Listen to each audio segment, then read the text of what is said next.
Jerson Lopez-Sanchez. Okay, thank you all. I want to take some photos of the car inside and out. You're welcome to do that. Thank you all for coming here. I'm going to be sending out the press release that you... All right, that press conference earlier today in the Lewisville, Texas area. Our Fox 4 Dallas bringing us this. Been focused in Minnesota as of late, but this is not just a Minnesota story. Federal officials are searching for a suspect who reportedly injured 3 ICE agents during a traffic stop and vehicle pursuit in Texas back in December. Brooke Taylor of Fox has this. Wanted. This is an illegal migrant from Honduras. They're wanted for ramming his truck into ICE vehicles during a chase in Texas. The 28-year-old suspect was indicted and charged with 3 counts of assaulting federal immigration agents in the Eastern District of Texas. Jerson Lopez-Sanchez, the suspect's name. We did get a press conference from officials in Dallas earlier today. Let's play this out. United States Attorney for the Eastern District of Texas. Eastern District of Texas, under the leadership of President Trump and Attorney General Bondi, is fully engaged with Operation Take Back America. That's a mission to stop illegal immigration, dismantle cartels, and to protect our communities from violent crime. Operation Take Back America is what it looks like to see law and order in action. As part of this mission to take back America, I'm here today to announce an indictment related to a violent vehicle ramming attack on our Immigration and Customs Enforcement officers, or ICE. Before I get into the facts of that case, but let me state to you that vehicles in the hands of individuals who intend to obstruct or evade law enforcement are deadly weapons. When someone runs down an ICE officer or any federal law or local law enforcement officer, those deadly weapons act as battering rams. And it is a violent attack, and it will not be tolerated. Fleeing from the police or obstructing their enforcement isn't acceptable, and we will not stand for it. Now to the facts of this indictment. Today I announce the indictment of Jerson Lopez-Sanchez, a 28-year-old citizen of Honduras. The United States Grand Jury in Sherman, Texas, has charged him with 3 counts of assaulting federal immigration agents in the Eastern District of Texas. The indictment alleges that on December 1st, 2025, federal immigration agents attempted to conduct a lawful stop on the vehicle that was owned by Lopez-Sanchez. As stated before, Lopez-Sanchez is a Honduran national, and he was illegally present in the United States. He initially brought his vehicle to a stop. The vehicle stop was conducted on South Stemmons Freeway. It was at 8:04 a.m. in the morning on a Monday morning, December 1st, 2025. It was right at the height of rush hour. He brought his vehicle to a stop, and the federal agents were driving 3 separate vehicles. Each one of those vehicles had red and blue flashing lights, clearly identified as law enforcement. After the agents, incidentally, were also wearing their vests with law enforcement insignia on them. They were clearly identified as law enforcement. An agent, the indictment alleges that soon after he was pulled over, Lopez-Sanchez suddenly placed his vehicle in reverse and rammed the federal agents in the vehicle behind him, while one agent had his leg hanging outside the vehicle just as he was getting ready to get out of the vehicle. He had to jump out of the way, and he was able to jump out of the way. But this maneuver caused enough space for Lopez-Sanchez to drive around the other law enforcement vehicles and attempt to flee. Federal agents began a pursuit of Lopez-Sanchez. With the red and blue flashing lights engaged, they also engaged a siren. They were also using their PA system to tell him to stop, both in Spanish and in English. He didn't stop. An agent driving one of the law enforcement vehicles was able to position his vehicle between Lopez-Sanchez and his escape route. Instead of stopping, Lopez-Sanchez accelerated. He accelerated crossing into the wrong lane of traffic in front of him. He was coming into ongoing traffic and he rammed the vehicle, injuring the two agents inside. That's the vehicle that's behind me here today. The ramming was so violent that it deployed all the airbags in the vehicle. 911 was called to assist the passenger in that vehicle, an ICE agent.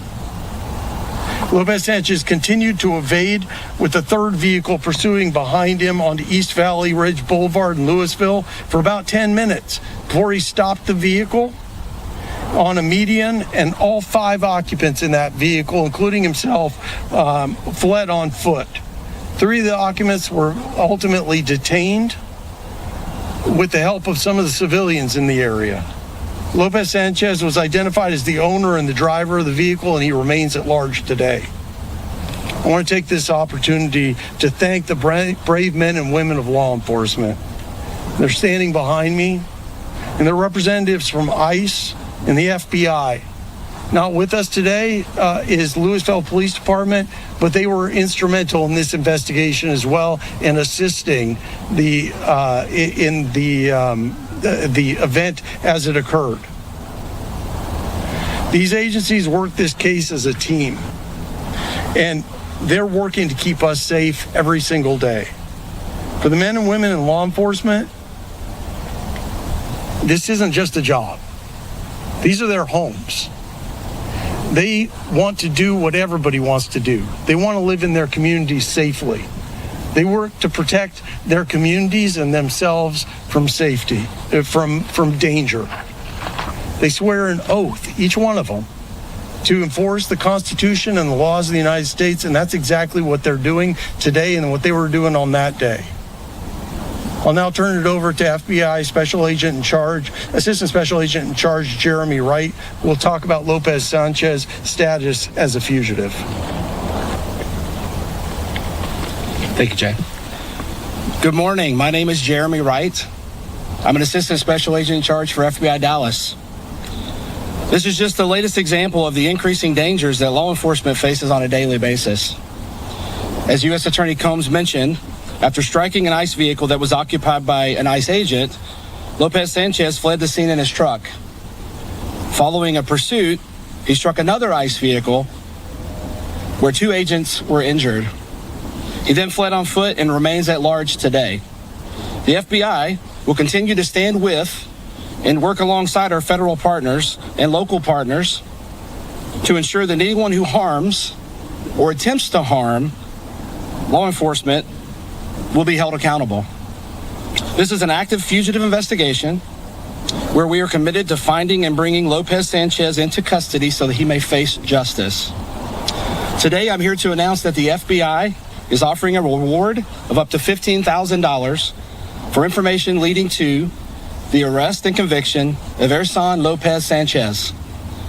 He's described as a Hispanic male from Honduras, standing 5 feet 8 inches tall, weighing 165 pounds.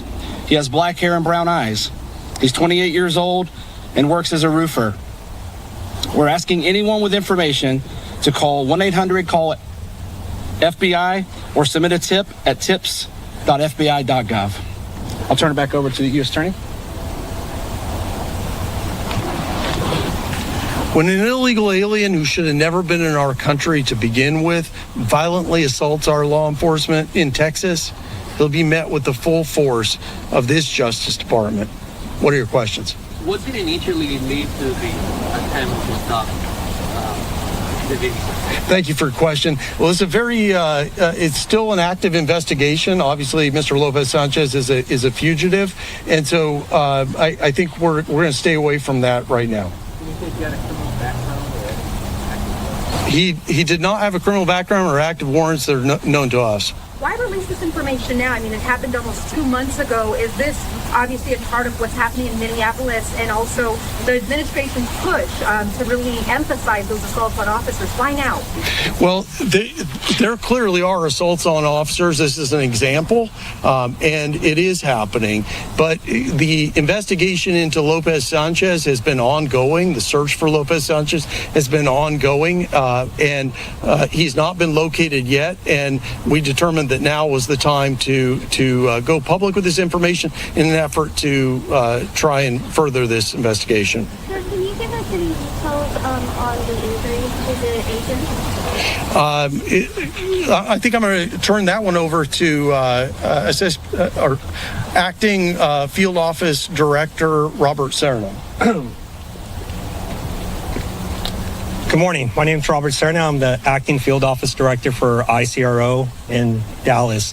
As far as that question, the officers did sustain some injuries, but I won't go into details into the severity of those injuries. Robert, can you clarify, these were ICE agents working under the Dallas field office? Yes, they were actually officers from Dallas ERO, but from our Oklahoma City office. Hey, we're going to remind y'all that we're not doing immigration questions right now. Thank you. So we're going to leave that for a later offline interview afterwards. So. Right. Okay. We've seen what's happening in Minneapolis. What message do you hope that this federal indictment sends to protesters right now who are throwing fireworks at agents, throwing whatever they can, and clearly it's violent over there? What's the message? Well, we're here to announce this indictment today, so I'm not going to speak to what's happening elsewhere aside from this indictment. But what I would tell you is certainly people have a First Amendment right to protest, to seek redress of their grievances. That's in the First Amendment. What's in the Constitution also, though, is in Article 1 of the Constitution, it gives Congress the right to enact laws restricting or regarding our immigration. And Article 2 of the Constitution gives the executive the duty to faithfully execute those laws. And that's exactly what these individuals are doing. And protesting is not interfering with law enforcement. Interfering with law enforcement is a crime, and it'll be treated as a crime because that is not a protest. So that's what I would say about that. As far as the 3 others who were detained, who were in the vehicle, have you been able to establish what sort of relationship they had with the driver? Are they facing charges? Are you getting any sort of cooperation from them? Yeah, again, it's an active investigation, and I don't have anything to offer right now on what's happening with the other 3. Thank you, though. Are you investigating other potential cases, perhaps similar to something like this? Exactly, right? Yeah. Yeah, the question was, are we investigating others? I can tell you this. We're seeing across the board a significant increase in assaults on federal officers. Which is concerning. There's been a number of other vehicle-related, we call them AFOs, assaults on federal officers, that we are investigating. We've kind of taken the approach here in North Texas across the judicial districts that the FBI will take the lead on all of those investigations to have consistency in how we're doing it. So it is concerning, the increase that we see, and just to piggyback on what Jay said, I think the concerning thing is if we normalize the if we make it okay for people to not adhere to the commands of law enforcement, I think it creates a danger not just for our law enforcement officers, which we are concerned about. It creates a danger to everyone in the area, including potential innocent people. So we are taking this very seriously. We are announcing this today to ask for help to locate Lopez-Sanchez, but also maybe as a public service announcement to just really think through these situations, because we don't want any of these situations. We don't want this to occur. We don't want anyone to be hurt. But we will take it very seriously and hold it accountable. There are a number of other investigations very similar. Jeremy, one more question. The agency involved in tracking him down? Yes. Yeah, obviously we work really well here in North Texas. Many of you are very familiar to me, and I think we've had this conversation. We have great partnerships across the board with both U.S. districts, state, local, federal partners. The FBI has a lead on the fugitive investigation. I know Lewisville PD was an integral part in this. I think you know that the FBI, we're going to leverage all resources available to be able to locate him. We have no reason to believe he's fled. We believe he's still in the area, and we believe people know where he's at. So that's what we're going to do first and foremost, and then we'll employ all the resources that we have to find and locate, which we will. We will find and locate Jerson Lopez-Sanchez. Okay. Thank you all. If you want to take some photos of the car inside and out, you're welcome to do that. Thank you all for coming here. I'm going to be sending out the press release that you. All right, that press conference earlier today in the Lewisville, Texas area. Our Fox 4 Dallas bringing us this. The FBI's most wanted account sending this out, saying the FBI is offering a reward of up to $15,000 for information leading to the arrest and conviction of Jerson Lopez-Sanchez, wanted for allegedly assaulting federal officers in Lewisville on December 1st, 2025.